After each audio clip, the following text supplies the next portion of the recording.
Bueno, uno de los privilegios que uno tiene a la hora de elegir su carrera, sobre todo cuando hace una carrera de ciencias como la mía, como ciencias físicas, es que se presupone que uno tiene que ser inteligente. Bueno, pues a mí ni siquiera me pasó eso. Fue algo desastroso porque, aunque parecía que iba a tener esa tendencia de mira qué tío más listo, tuve una novia que me dijo, mira, tú es que eres muy listo para las ecuaciones, pero muy tonto para el recao. Y eso se me quedó toda la vida diciendo, vaya por Dios, es que ni siquiera por este camino puedo. Bueno, pues después de muchos años de viajar por diferentes laboratorios, de volver a España, justo empecé a trabajar con la inteligencia artificial. Y en ese momento volvió otra vez esa frase que me habían dicho, pero totalmente al revés. Y me di cuenta que la inteligencia artificial, siempre que trabajaba con ella, era como, pero es que, de verdad, tú eres lista para el recao, pero tonta para las ecuaciones. Y pasó totalmente al revés. ¿Y cómo es eso? Pues bueno, os voy a explicar aquí justamente por qué.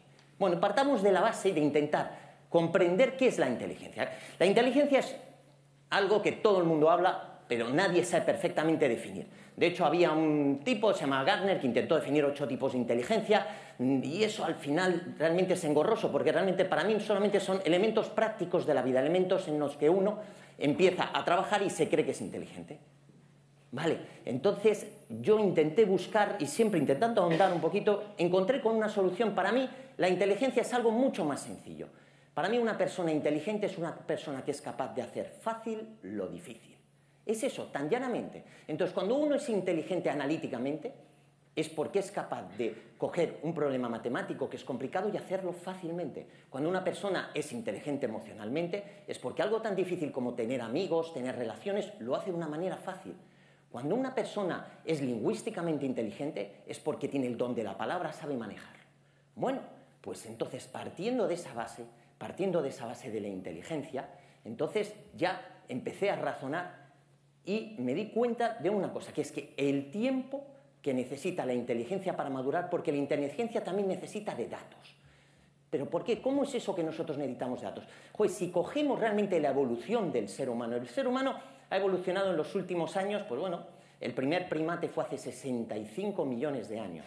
Y desde los 65 millones de años hasta ahora, realmente nuestro cerebro ha ido evolucionando, y de repente, en un pispás, toda esa evolución se ha colapsado y nos ha transformado el mundo gracias a la inteligencia. ¿Pero por qué? Porque es que no nos damos ni cuenta de realmente todo el tiempo. A mí me gusta coger el calendario de Carl Sagan, que algunos a lo mejor conocen. Carl Sagan era un científico, bueno, un divulgador americano, que era premio Pulitzer, y que hizo en la televisión una serie que se llamaba Cosmos, y en el cual puso un calendario en donde era el calendario de todo el universo, digamos, de todo el tiempo que había transcurrido, en donde el 1 de enero empezaba el Big Bang y el 31 de diciembre era el tiempo que teníamos hoy en día. Bueno, pues el primer organismo pluricelular había nacido en noviembre y el primer primate había nacido el 31 de diciembre a las 10:45 de la mañana. Bueno, pues nosotros, si consideramos así, las pirámides de Egipto habían sido a las 23 horas y 50 segundos y Cristóbal Colón a las 23 horas 59 segundos. Por lo tanto, en un segundo desde Cristóbal Colón hemos evolucionado y transformado toda la Tierra en base a la inteligencia. ¿Y por qué? Porque la inteligencia, además de tener esa capacidad increíble de transformar, necesitaba datos. Es decir, que el hombre ha ido acumulando datos hasta que ha tenido esa explosión. Y de repente, ahora aparece otro tipo de inteligencia, que es la inteligencia artificial, en la cual cambia absolutamente todos nuestros paradigmas. ¿Por qué? Porque es mucho más rápida. Si nosotros, de repente, en los últimos 100 años hemos dado la vuelta a la Tierra, ¿cómo de repente aparece algo que es muchísimo más rápido? Bueno, pues vamos a retar un poquito más en detalle. ¿Qué es la inteligencia artificial? Pues la inteligencia artificial realmente es la capacidad que tenemos, o por lo menos como lo definió McCarthy, es la intención que tenemos de intentar hacer máquinas que repliquen el pensamiento humano. Realmente al final no son máquinas, son todo tipo de técnicas, todo tipo de algoritmos, todo tipo de elementos que intentan hacer que las máquinas hagan el trabajo del ser humano, es decir, que cuando el ser humano piense y desarrolle algo, esas máquinas puedan hacerlo por él. Bueno, realmente al final lo que cogemos es una cantidad ingente de datos y los manipulamos con una serie de reglas para obtener unos resultados.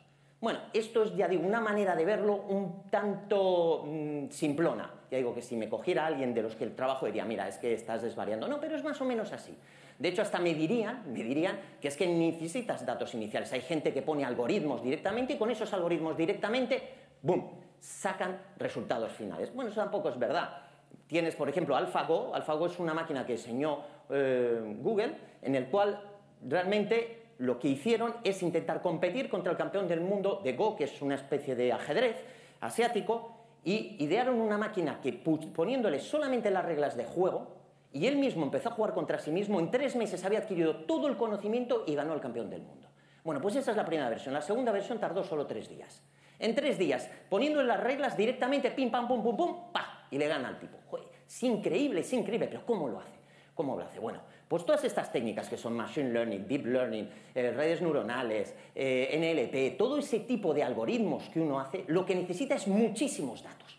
Muchísimos datos. Y ni siquiera en el AlphaGo, que lo hayan puesto desde el principio sin datos, él mismo empezó a crear partidas y se acumuló los datos. Es lo mismo que ha sucedido con la humanidad. La humanidad ha tenido una inteligencia, pero le faltaba a lo mejor meter esos datos, eso que nosotros llamamos conocimiento. Hemos ido adquiriendo conocimiento, hasta que en un momento dado todo ese conocimiento ha explosionado y hemos transformado la Tierra. Hasta ese momento, pero la inteligencia faltaba el conocimiento, igual que a las máquinas necesitan los datos y después necesitan los algoritmos. Pues de esa misma manera ha pasado y de esa misma manera es lo que está ocurriendo hoy en día. Ejemplos, por ejemplo, hoy en día, todo lo que es la fotografía, digamos, los algoritmos de detección fotográfica automatizados. Es decir, que hoy en día cogemos una fotografía de una persona y podemos saber quién es. ¿Cómo se hace? Pues básicamente se coge la fotografía, se transforma todo en datos numéricos y esos datos numéricos, con un análisis matemático, encontramos patrones. Es ahí en donde nosotros tenemos que meternos a investigar, es decir, encontrar ese análisis matemático para encontrar patrones. Ese análisis, que es básicamente un análisis estadístico, y con esos patrones ya podemos después encontrar otras fotografías.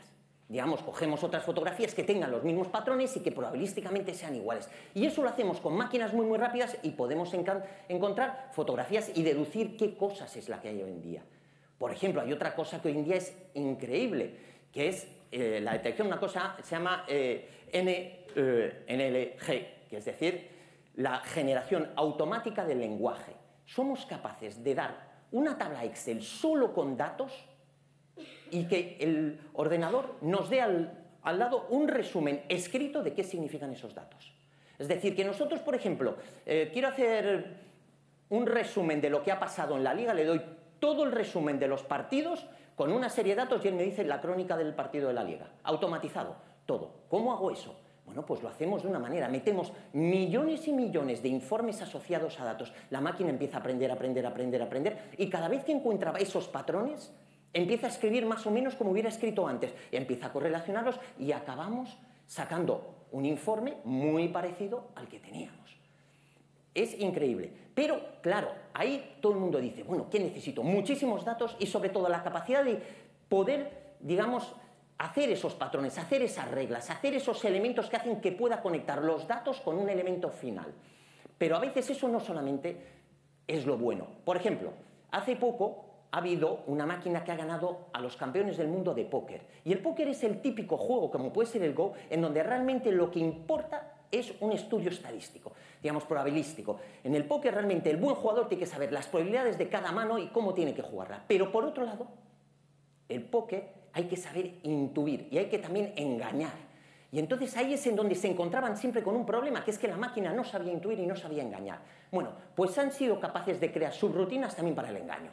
De manera que ha ganado a los jugadores de póker. Pero, al fin y al cabo, eso para mí no es engaño, porque esas subrutinas, el engaño es natural, es algo que aparece, es algo que intuyes. No puede de repente programarse el engaño, pero ellos lo han programado. Por lo tanto, ese engaño, la persona que sabe cómo lo ha programado no le podrá engañar, no es un engaño natural. Entonces, ¿realmente todo esto que estoy explicando es inteligencia o no es inteligencia? Partamos de la base de qué es la inteligencia para nosotros. Es decir, cuando somos pequeñitos y nos empiezan a enseñar, ¿qué hacemos? Pues somos pequeños, nos dicen, apréndete la lección y después apréndete una serie de reglas. Y cuando tienes que hacer un examen tienes que aplicar un poquito esas reglas a los elementos que tienes de conocimiento para sacar. Yo me acuerdo cuando estaba en el liceo que siempre teníamos una estructura muy férrea del aprendizaje. Tesis, antítesis, síntesis, teníamos que tener al principio qué es la parte a favor, la parte en contra y hacer una síntesis de todo. Era una estructura muy, muy cerrada. Eso se puede programar.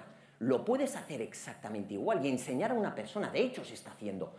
Entonces, ¿por qué eso no podemos crear máquinas exactamente igual que nosotros y que hagan exactamente lo mismo? ¿Por qué no podemos? Por una sencilla razón, porque nos falta un elemento que a día de hoy no se sabe cómo hallar y que yo creo que va a ser la diferencia, que es la imaginación. Esa imaginación es lo que, digamos, nos saca a nosotros del apuro de competir contra las máquinas. ¿Qué es la imaginación? La imaginación es justamente saltarse las reglas. Decir que cuando hay un fallo no es un fallo, eso es algo bueno y darle la vuelta a la tortilla. Escoger un elemento que es erróneo y hacerlo bueno. Es coger una regla que me han dicho, por aquí no vayas, pues por aquí que voy.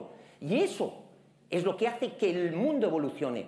Todo ha evolucionado gracias al error. Cuando ha habido errores, ha habido evolución. Si no hay errores, no evolucionamos. Si el código genético no se rompe en un momento dado y no tenemos, digamos, saltos en esa transformación del código, es cuando no tenemos evolución. Y en cambio, el hombre no sabe programar errores. Sabe programar para hacerlo bien, pero no sabe programar para hacer errores. Por lo tanto, no puede hacer una máquina que evolucione. Tendrá lo que tendrá lo que nosotros le digamos que tenga que tener a día de hoy. Pero esa evolución viene solo dado por el error. ¿Vale? Ese error o ese cambio de mentalidad. Yo no puedo decirle, oye, si has hecho algo malo, empieza a pensar que a lo mejor eso que has hecho malo puede ser bueno. ¿Qué es lo que hacemos nosotros? Cuando a vez que tenemos algo malo, le damos la vuelta, intentamos mejorar. Pero ese reinforcement learning que se intenta hacer es mucho más complejo, es mucho más complejo. Por lo tanto, yo creo que ahí está justamente el paradigma de lo que nos encontramos. Nos encontramos ante ¿qué? Máquinas que son capaces de hacer todas las tareas rutinarias a una velocidad extremadamente rápida, extremadamente eficiente, pero que no son capaces de hacer otras cosas novedosas. Entonces, ahí nos encontramos nosotros, en esta situación social. Y en esta situación social vamos a tener que convivir y nos vamos a tener que transformar totalmente. No nos podemos quedar aquí. Hoy en día, la compañía que más está creciendo de seguros en Estados Unidos, una se llama Lemonade, que es una compañía en donde todo está automatizado. Tú coges tu móvil, te hacen, digamos, con la foto, te cogen y directamente con el carnet de identidad te hacen todos los seguros a medida. No tienes que tratar con ninguna máquina, todos son algoritmos. Detrás no hay nadie que piense. Absolutamente todo lo hacen automatizado. Hasta después los partes, tú tienes un parte de coche, le sacas una foto, él mira más o menos y te dice directamente en ese momento lo que te va a costar la reparación, porque lo ha hecho todo automatizado. Es decir, todos los procesos son automatizados. Entonces, ¿en dónde entra el humano aquí? ¿En dónde cabe el humano aquí? No cabe en ningún lado, porque realmente estamos quitando el lado. La única manera que nosotros tenemos en los próximos años de competir es aportando porque somos capaces de equivocarnos, porque somos capaces de aprender cosas nuevas, somos capaces de realmente llegar donde no llegan las máquinas, porque las máquinas cuando las programas al final van a hacer lo que tú digas y esa, digamos, tendencia hoy en día, por ejemplo, que hay como que las máquinas nos van a comer, las máquinas nos van a dictaminar. Yo por lo menos pienso que hay un límite y ese límite justamente es el mismo límite que ha quedado con todas las tecnologías. Yo había una cosa que me contaba mi abuelo que siempre me parecía increíble. Mi abuelo, digamos que nació a finales del siglo XIX, siempre decía que durante su vida había pasado de que el hombre no volaba a que había llegado a la luna. O sea, es un cambio dramático, es increíble, pero de la luna no hemos pasado, porque la tecnología tiene un límite. Y para mí la inteligencia artificial tiene ese límite que es justamente el poder darles, digamos, una especie de sensibilidad a la máquina, una especie de justamente de elemento que tenemos los humanos y que ellos no van a poder tener. Por todo eso, al final, y retomándolo desde el principio, justamente tengo la suerte de que soy listo para las ecuaciones y no tonto para el recado. ¿Por qué? Porque yo no quiero ser el recadero, yo soy el que haga las ecuaciones. Las ecuaciones necesitas, digamos, ese elemento que tenemos los humanos. Para hacer los recados están las máquinas. Y gracias a Dios, como me decían desde el principio, soy listo para las ecuaciones, pero muy tonto para el recado. Muchas gracias.